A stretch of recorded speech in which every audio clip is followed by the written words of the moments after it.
بسم الله الرحمن الرحيم الحمد لله رب العالمين والصلاة والسلام على سيدنا ونبينا محمد وعلى آله وصحبه أجمعين سبحانك لا علم لنا إلا ما علمتنا إنك أنت العليم الحكيم وتب علينا يا مولانا إنك أنت التواب الرحيم قولوا آمين.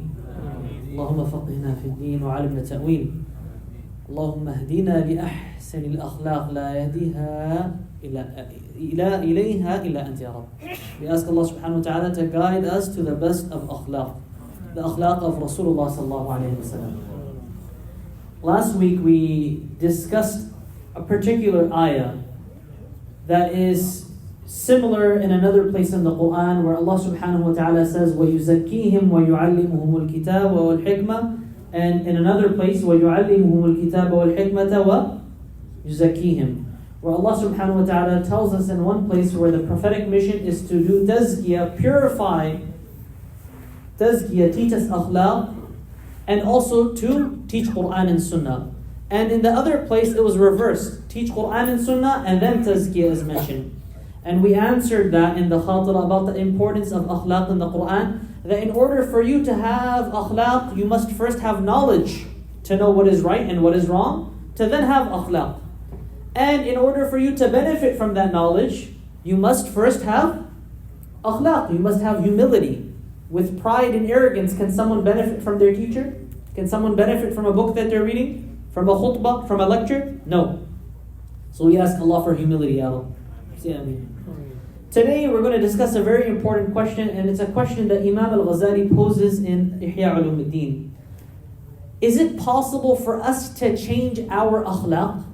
Is it possible for us to change our ways, the way we've been, perhaps for 20, 30, 40, 50, 60 years of our life? Is it really, are we able to change after such a long time of doing something a specific way?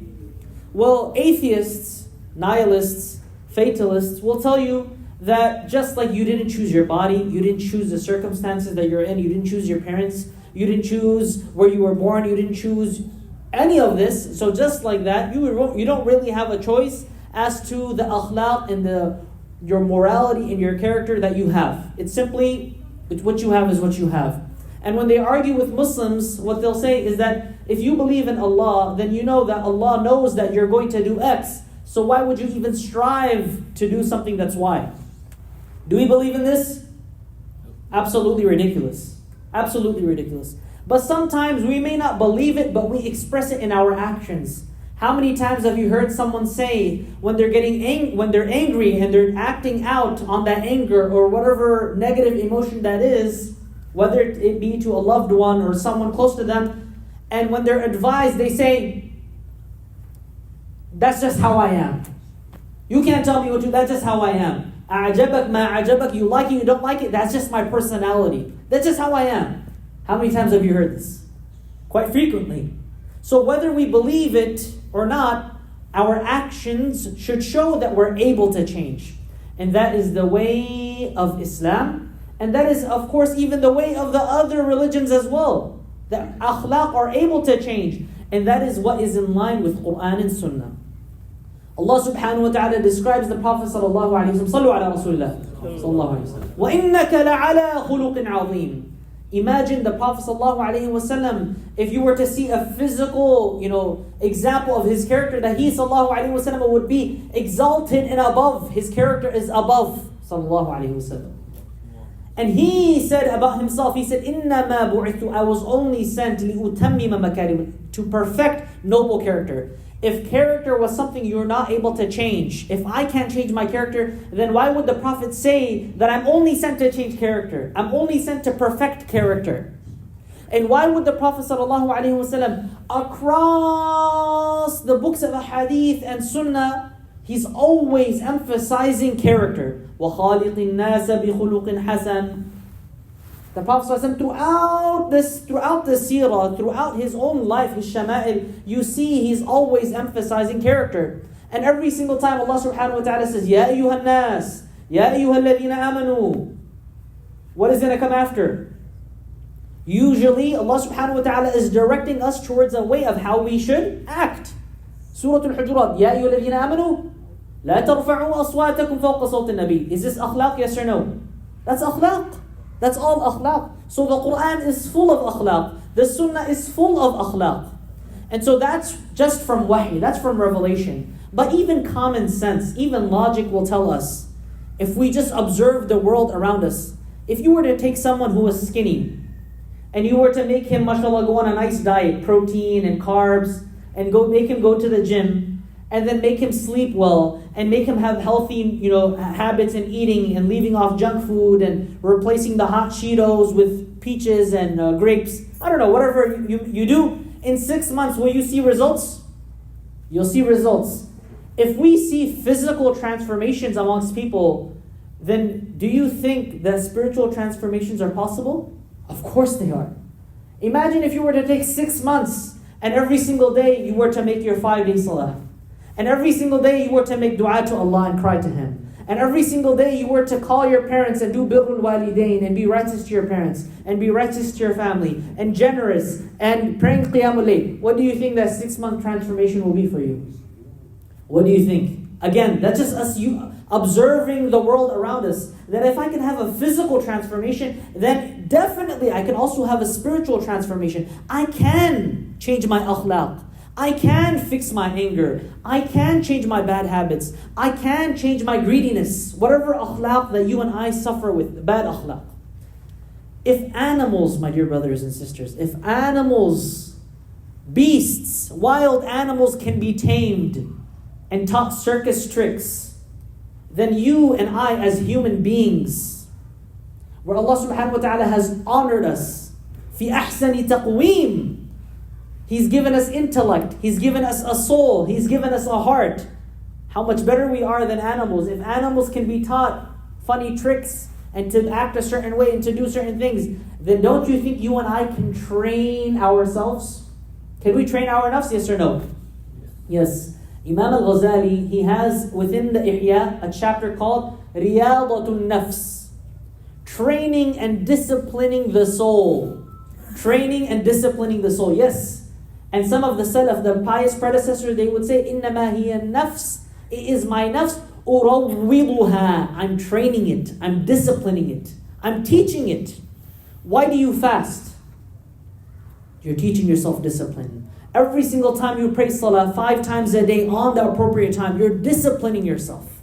So you see, through revelation, we see that we can change our akhlaq. Through observation of the world, we see that we can change our akhlaq. And even when we look to our pious predecessors, we see even from the Sahaba, radiallahu anhum, say radiallahu anhum. May Allah be pleased with all of the Sahaba. Did they not change themselves? Umar radiallahu anhu, before Islam, he struck his own sister. Umar radiallahu anhu in the books of Sirat even mentioned that he had a slave girl that had accepted Islam before him, and he was whipping her and hurting her so much to the point that he himself became exhausted. And we are talking about a man, radiallahu anhu, say radiallahu anhu, that is the second best man after the Prophet alayhi salatu wasalam. After Abu Bakr, it's immediately who?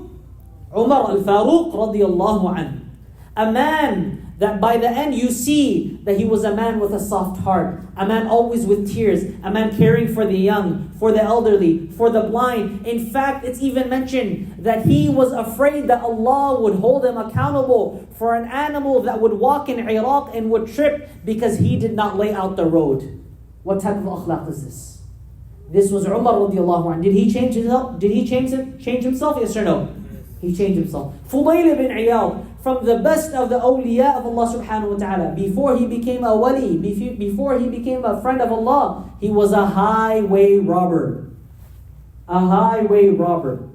In fact, in one of his nights where he was going to a haram relationship that he had, and he was going over walls, he heard someone reciting, أَلَمْ يَأْنِ لِلَّذِينَ آمَنُوا أَن تَخْشَعَ قُلُوبُهُمْ لِذِكْرِ اللَّهِ.